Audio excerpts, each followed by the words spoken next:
I used to get excited this time of year because it meant I was having a big load of soil delivered. And I enjoyed going to our farm stores and gathering my amendments. I had a really bad experience with some store-bought manure and killed 2 long beds of worms. And I decided after that experience that I never wanted to have it again. It's hard enough to keep everybody alive when it goes well.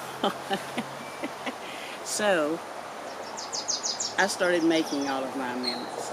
Every spring, I put together this little arsenal. But worm castings serve a very specific purpose. Everything that goes through a worm goes through their gizzard. The microbes, the particles, all of the minerals, everything that goes through that powerful muscle gets crushed. And then it moves through the worm's digestive tract, which is full of enzymes. Worm castings made from rich resources like food scraps and clay and sand and silt and leaf matter. When that gets processed by worms into a casting, you can feel the difference. There's a waxiness about it, and that waxiness goes on to benefit your plants. The worm is the thing that changes all of this material into something that will dissolve in water so that the plants can use it. I used to be way more on point than I am now.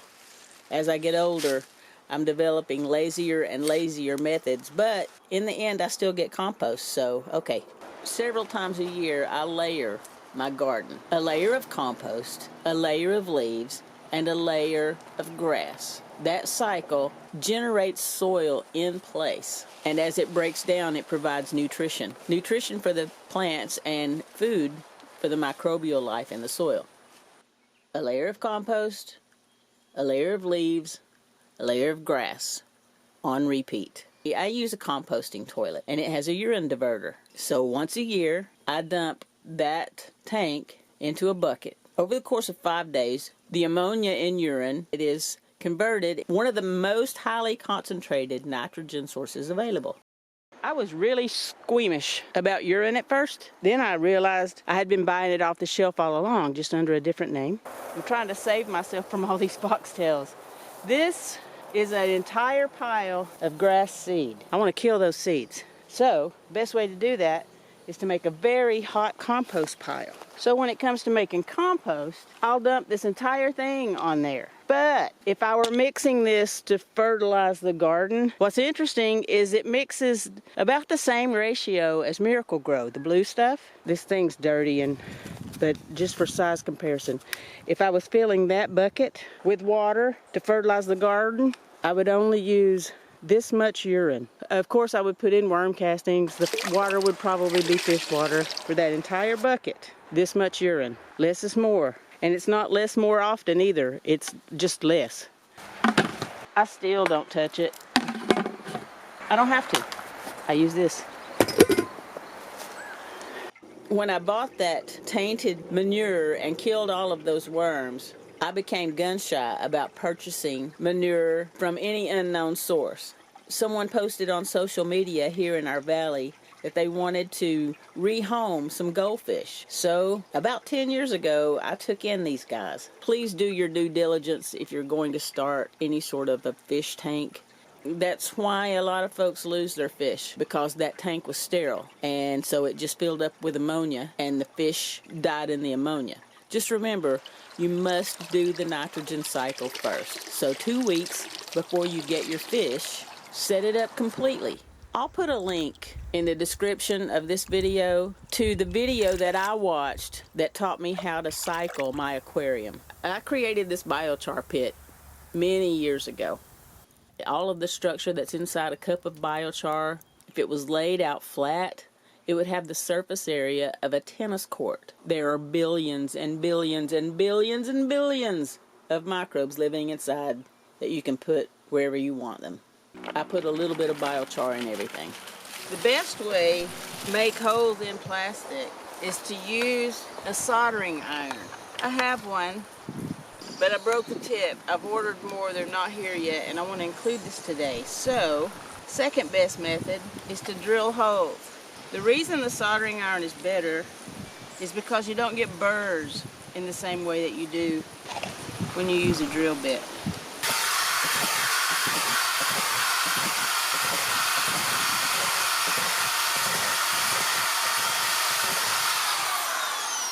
That'll do.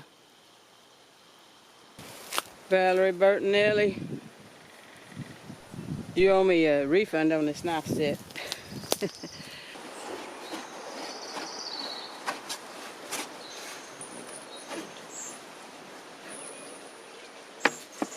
Not a waste of a bucket. I'm going to use every part of it. They don't cost extra, so I buy food grade buckets. I guess that's something. Shoo, this is tricky. Probably dangerous. Y'all, it's occurring to me how incredibly dangerous this is, so use your own judgment about the best way to get one of these into these 3 pieces. Okay, I can use this to protect a plant or something. I'll find a use for it, but these 2 pieces are what I'm after. You got your bottom bucket with no holes, just a regular bucket. Then you got this second bucket, middle piece, which the only thing I needed this to do was to give me more space in the bottom of this bucket. This one goes here. Now, let's load it up with some Comfrey. Set the bucket over a piece of cardboard or something, unless you want to spend the next 20 minutes picking all these little burrs out of the grass. I'm going to load the bucket with the holes in the bottom with Comfrey. Comfrey has a very deep taproot, so it goes way down into the earth to get some of the deeper earth minerals. What Comfrey is particularly known for is being high in potassium. So this is great for tomatoes, potatoes, cucumbers, melons. I'll be using it on my tomatoes for sure.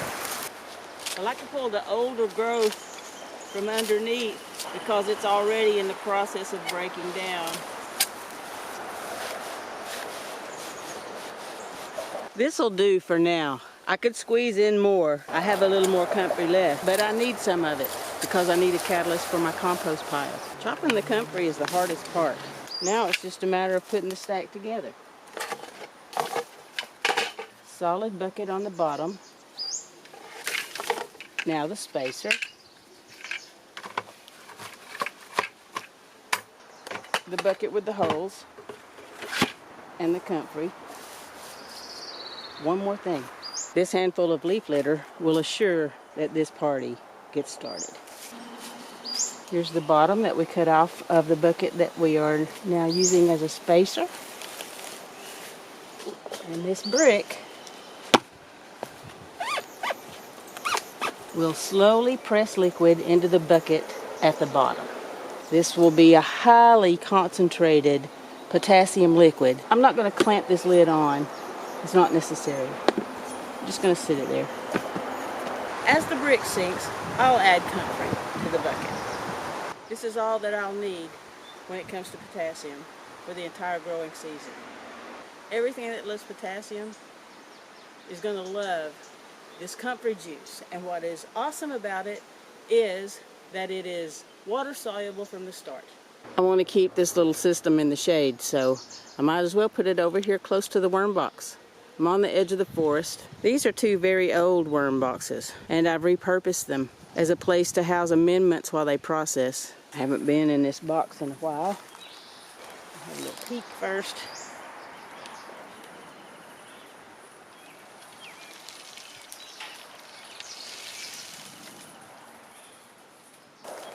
There's a couple things in here. Come closer. This little box right here, this is for a Korean natural farming input called IMO. I'm not going to make any today, but this gets filled with rice and left to sit out here. And in a few days it turns into one huge block of mycelium. But ooh, this is the one I wanted to show you. This is fish amino acid. I need to top this off with some more sugar. This was an enormous fish carcass. We have some fishmongers here. I live relatively near the coast, so I drove out and asked for a bag of fish guts. I didn't really consider that it was going to be fish guts from ocean fish, not freshwater. The carcass was enormous. So I've got enough fish amino acid to last me for the rest of my life. It smells really good. The fish smell is completely gone. All of the acids, everything that was in that fish is now suspended in this brown sugar. It's a fantastic source of nitrogen, and it's a fantastic source of amino acids. I wish you could smell it. It's 50-50 sugar and fish parts by weight. I can get the angle right. Maybe you can see how shiny it is. That's the oil out of the fish. This is a great way to feed compost tea. That fish emulsion that you buy, that's been boiled, stripped of most of its parts, and is not all that useful. This right here, this is the real deal. You see that sheen? That's the oil from the fish carcass. The oils, the amino acids, everything that was in that fish carcass is now suspended in this brown sugar. And the brown sugar preserves it. This is 2 years old. I haven't even made a dent.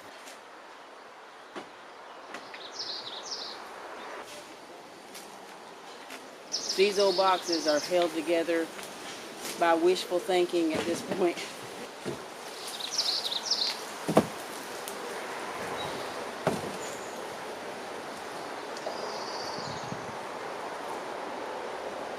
They've served me well. I made these in 2014. I had a papaw and a granny on one side and a mamaw on the other, and they both grew huge gardens. I think they'd be proud of me. My papaw used chemicals now. He used to pour 7 dust into a pantyhose and dust the dogs, dust the vegetables, dust us. I've had 7 dust in my mouth. Anyway, I hope they're proud. I think of them every year when I put the garden together. It seems like just yesterday I was out there, no clothes on, granny beads around my neck, dirty head to toe, barefoot, running around in the garden underneath Papaw's feet. Time flies, y'all. Thanks for watching.